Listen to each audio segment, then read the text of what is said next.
जय श्री राम। परम प्रेम मेरे भाई बहन, ग्रहण के समय को यानी कि जितनी देर ग्रहण रहता है उस समय को पर्व काल कहा गया है। बहुत ही महत्वपूर्ण समय होता है।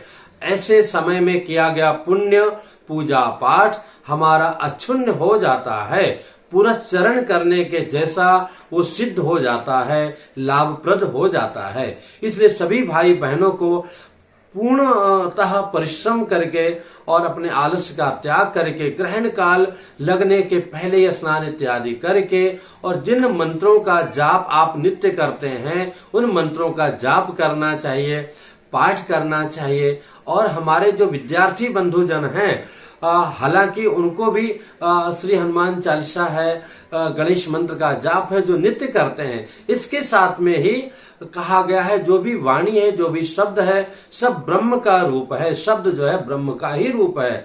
तो आप चाहे तकनीकी शिक्षा में, जिसको इंजीनियरिंग बोलते हैं, उस शिक्षा में है, अथवा आप कंप्यूटर से संबंधित शिक्षा में है, तमाम प्रकार की शिक्षाएं जो मुझे पता भी नहीं है वर्तमान में, तो इन किसी भी शिक्षा में है तो उन पुस्तकों का पठन, उन विषयों का पठन अवश्य कीजिएगा ग्रहण काल में। उससे आपका सिद्ध हो जाएगा। और जो पढ़ाई वाले बच्चे हैं वो पढ़ाई करेंगे, और हमारे जो पढ़ाई से आगे लोग निकल चुके हैं अथवा पढ़ाई भी कर रहे हैं, तो भगवान के नाम का ही महत्व है, मंत्रों का ही महत्व है। तो उन मंत्रों का जाप हमें किसी बाबा अथवा दादी के नाम का नहीं, भगवान के नाम का जो मंत्र है उसी मंत्रों का जाप से हमें सिद्धि मिलेगी। उसी प्रकार से जैसे कि जो कोर्स में पुस्तकें हैं, उन्हीं पुस्तकों को पढ़ करके और उसका उत्तर लिखने पर हमें मार्क मिलता है, उसी प्रकार से जिन मंत्रों का शास्त्रों में वर्णन है उन्हीं मंत्रों का जाप करने से हमें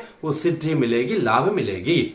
एक बात और है, जो हमारी माताएं बहनें बच्चियां हैं जिनका पीरियड्स काल है, अशुद्धि अवस्था है, वो लोग बिल्कुल मंत्र का जाप नहीं करेंगी।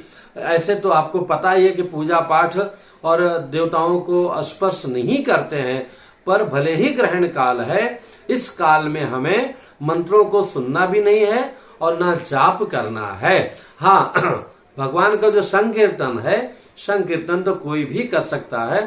श्री राम जय जय राम, हालांकि राम भी महामंत्र है, पर ये कर सकते हैं। जो संकीर्तन है, भजन है, वो कर सकते हैं, और वो भी किसी जो है विशेष अनुष्ठान से कम नहीं है, उसका दोष नहीं है।